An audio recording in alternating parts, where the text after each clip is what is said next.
obviously Saturday, I don't know if there's any bigger game than we've played in here. Exciting, a great football game. Hard fought both sides. Again, felt going in really at the half we hadn't played well. We've had 3 turnovers in the first half. Kind of go down 14-7, and really felt that's the thing at halftime is that we didn't feel we played really well. We were playing harder. We were growing up. We eliminated some mistakes, but obviously weren't where we wanted to be. And that's what we talk about. Halftime is really coming out, clean this thing up, and go win the football game. And I thought we played really well in the third quarter. There were some lapses in the fourth. But again, I'm real proud of our guys just finding a way to win the ball game. I think overall, we have. I think we grew up a little bit. I think defensively we grew up some. We played by far our best game. Where we need to be. We still had some mistakes, but we tackled a lot better. We communicated a lot better. I mean, there was a lot better communication on the field.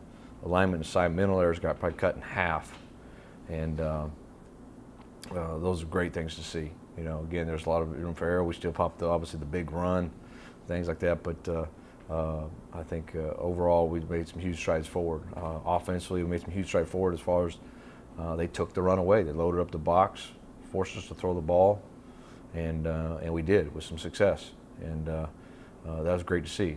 We've got to be able to get in that situation where we're not a one-dimensional team. We are a team that takes what you give us. And in order to do that, you got to be able to execute in those stages of the game. So I thought we did it. Thought we threw the ball well. We caught it. We had some drops, so we got plenty of room for improvement. We had some big-time plays. I don't know if you go throughout the game. I don't know, Branson Swavel's catch in the end zone, great catch for freshman. Juwan Dickey's one-handed catch on the sidelines, unbelievable. Juwan Rogers' catch, run for a touchdown, and then obviously you can't. Brandon Acker had a couple fabulous catches, but I don't know if anybody's going to forget the one he does in the final play of the ball game, where great catch, obviously keeping his balance and breaking a tackle and getting in the end zone and. Those are things you got to have, though. If you're going to be successful, you're going to win those tight ball games, a rivalry game, a big game like that. You got to have some guys that are going to step up and make a huge play and become the hero, and really capitalize on the moment and make something happen. And it was great to see some of our guys step up and do that. But I thought everybody really kind of elevated intensity. That's some of it being in Strawberry Stadium. We play well here.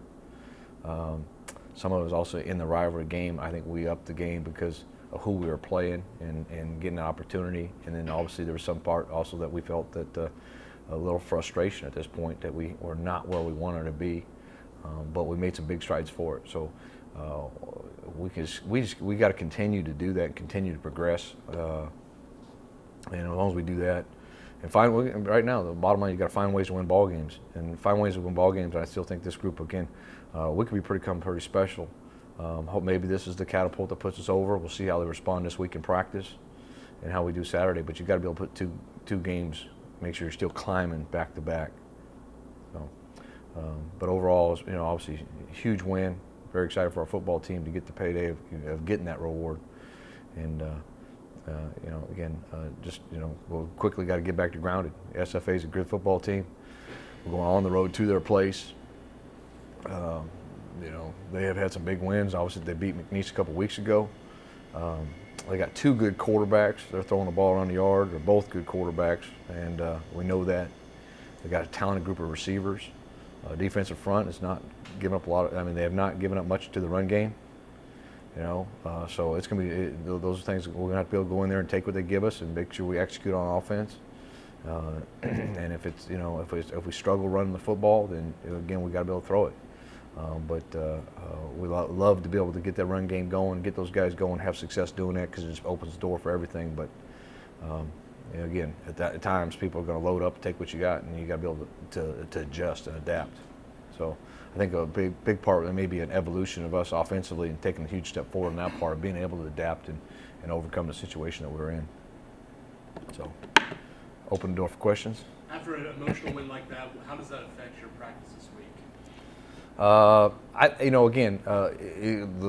tough part about emotional wins is being able to recover. They could also become emotionally draining.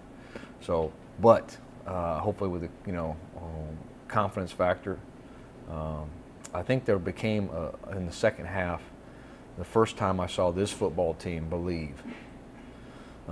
You could sense it at halftime. There was no doubt in our half room that we believed we were going to win. Not hoping to win, not trying to get the done to win, but our guys believed coming in at halftime. We believed that we had this football game, and that was a big maturity step forward for our football team.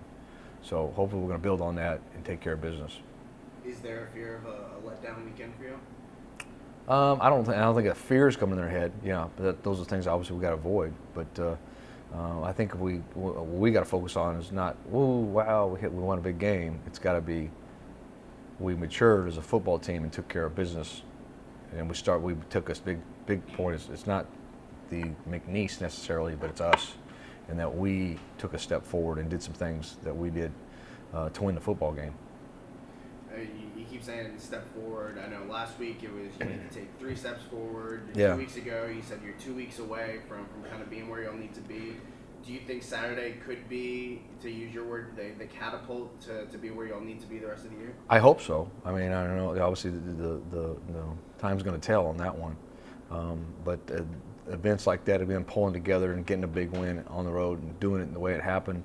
I mean, I've been around. Obviously, those times, those things can be catapults for push you forward for a great season, get you over the hump, and that's what we've been talking about that for a couple of weeks with our football team.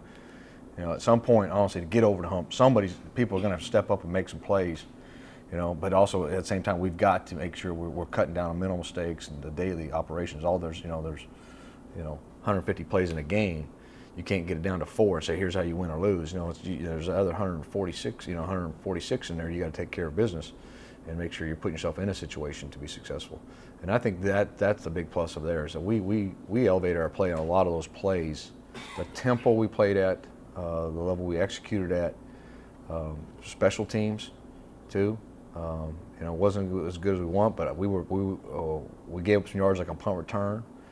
But overall, you saw our execution of things was tremendously better. That last drive with 43 seconds, it looked like the first play you were content to maybe take it to OT, and then I heard from a source that you took the shot because that cornerback was on y'all's sideline and he couldn't get coached up by his defensive coach. And Coach Barrett told me that because he was there, that's why you decided to take a shot. Is that what happened? That DB couldn't get talked to by his coaching staff, so you decided to just lay one up on him? Well, again, those are always the things on those sidelines. Again, the ability for coaches to communicate with their kids, it's always a factor in ball things. But again, with the clock, the way it happened, you can't come out on first down and take that shot because they've got 3 timeouts left. They burn saying you're punting the ball in a bad situation backed up. So the way it worked out was to run, not call a timeout. We had to let this thing get down to where if we throw an incomplete pass, we can run this ball on third down. At least it's going to be it's going to get down that hopefully 8-10 second range, and we can get out of there. Coach, defense looked pretty good, especially with that stand at the end of the fourth quarter. Comment on your defense play? Yeah, again, we've done the fourth down stop several times, but then also we did the 4 times in that ball game. But I don't know if there's one bigger yet, in this point in the season where that one fell. Really probably a series of things because you saw the third down play they complete across the middle, and Torrance Mosley comes up and makes a great tackle. And if the kid twists or rolls or does anything forward, it's a first down. And then obviously we got the instant replay marks it down, so it's not a first down. But came out that play again, and you get 2 guys really at D-line, linebackers, everybody does their job fitting on the thing and fixing the 2 holes, and Javon Tillman and Torrance Mosley come in and get a hat on the back and stop him cold and knock him backwards, and becomes that was a huge play. I was real pleased with how they played all night long. I thought I think we more so than the offense. The defense we've kind of been, I thought the offense has really shown some progress the last couple of weeks. Where defensively we're getting better, but we still hadn't got over the hump.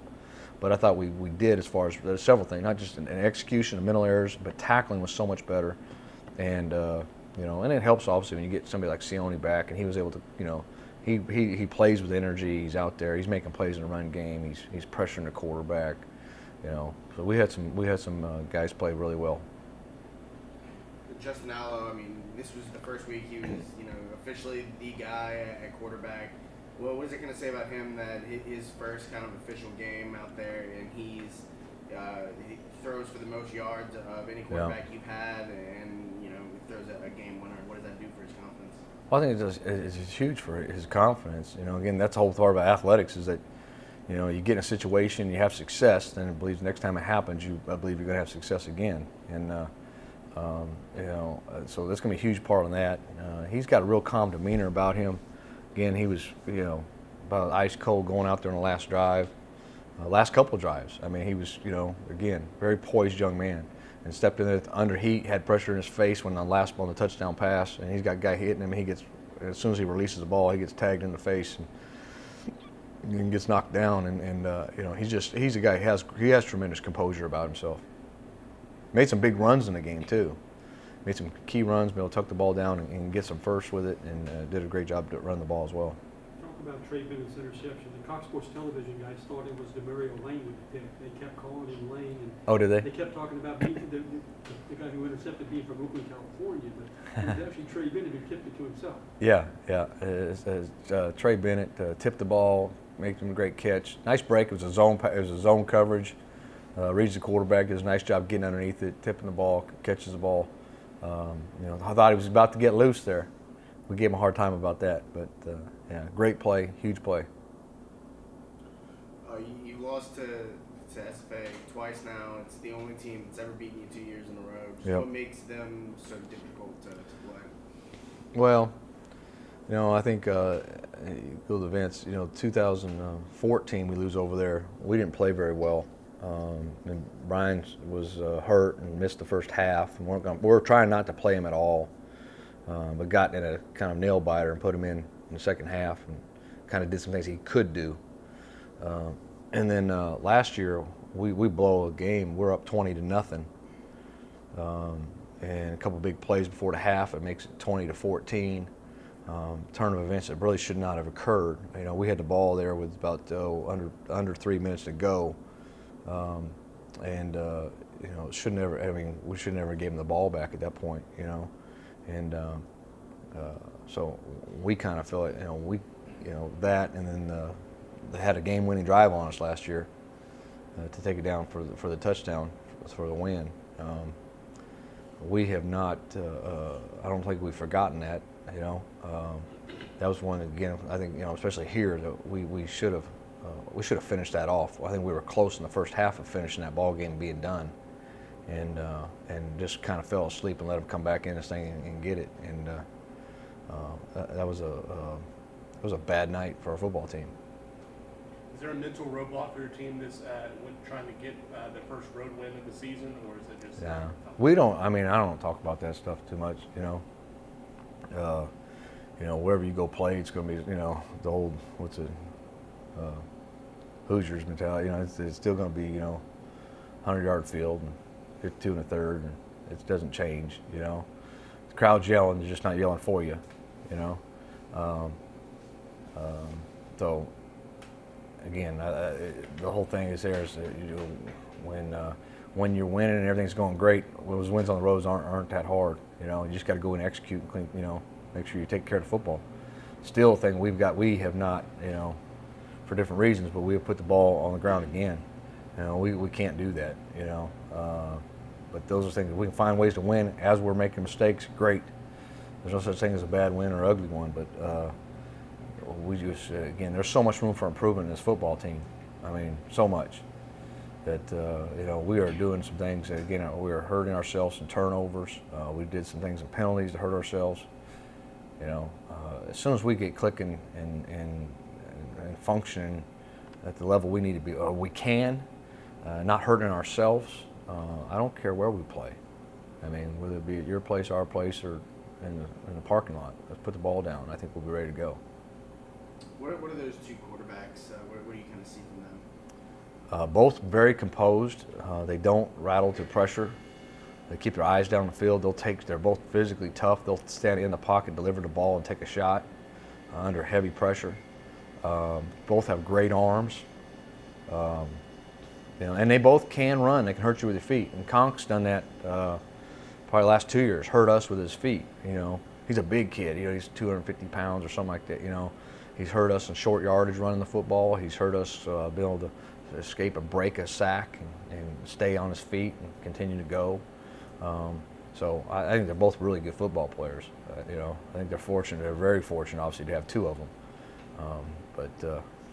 That's the biggest thing is how can we make sure they don't get on a rhythm and get going? Because to me, they're the whole thing. They're the key. Those guys get hot, we're gonna have problems. When you have to go against two guys like that, does that change up how you approach kind of game planning for them? Or? Not really. Most of the offense is all the same. It's the same thing. Whoever's in there, they're going to do the same things. They both throw the ball well. They both, that kind of stuff. The only thing that happens is when Conk's in there, he has the ability to run. He runs the football more, and they'll call quarterback run games with him. And you'll see him third and short, especially. They're going to run quarterback power stuff because he's like just putting another running back in the backfield. He's a big physical kid. So that's the only thing you got to prepare when he's in the ball game. Defensively, what do you see that they're doing that's working well for them? Well, they got really good talent up front. Defensive line, linebackers. Those guys they've been not giving up too much on run game. I think where people have had success is throwing the football on them. We're going to come out and see what we can do on run the football because that's what we do. And again, I think we've got some pretty special players on the outside. And we showed success to throw the football. So if we got to do that, we need to go out and have success doing that too. Kind of threw it out there to the radio guys on Twitter. Where does that rank for them? Because they obviously seen some ball games. Where does that finish rank for you? Just curious, just out of curiosity. Yeah, it's right up there at the top. Obviously, where it is at the end of the ball game and one dramatic play, that's probably got to be it. It's a one play to win a ball game. Well, we had the tremendous drive versus Sam Houston, stay alive in the playoffs. It was pretty fascinating in 2013. That was an amazing drive. It wasn't one particular play.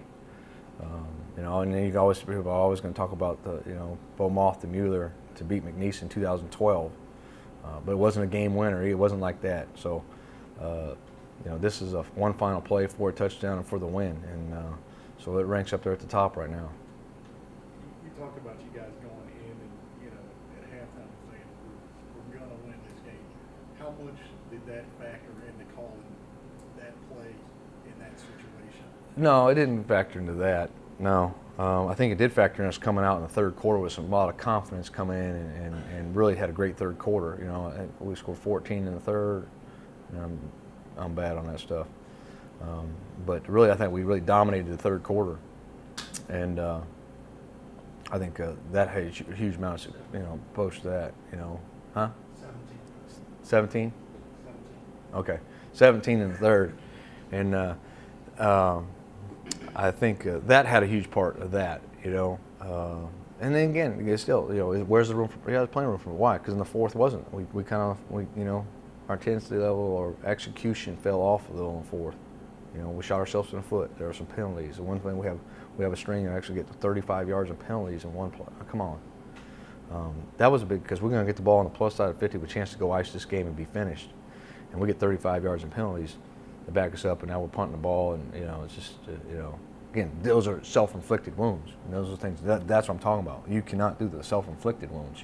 As soon as we stop that, whether it be a mental error or a drop ball or a penalty or a fumble, as soon as we stop the self-inflicted wounds, we're going to make a huge step forward as a football team.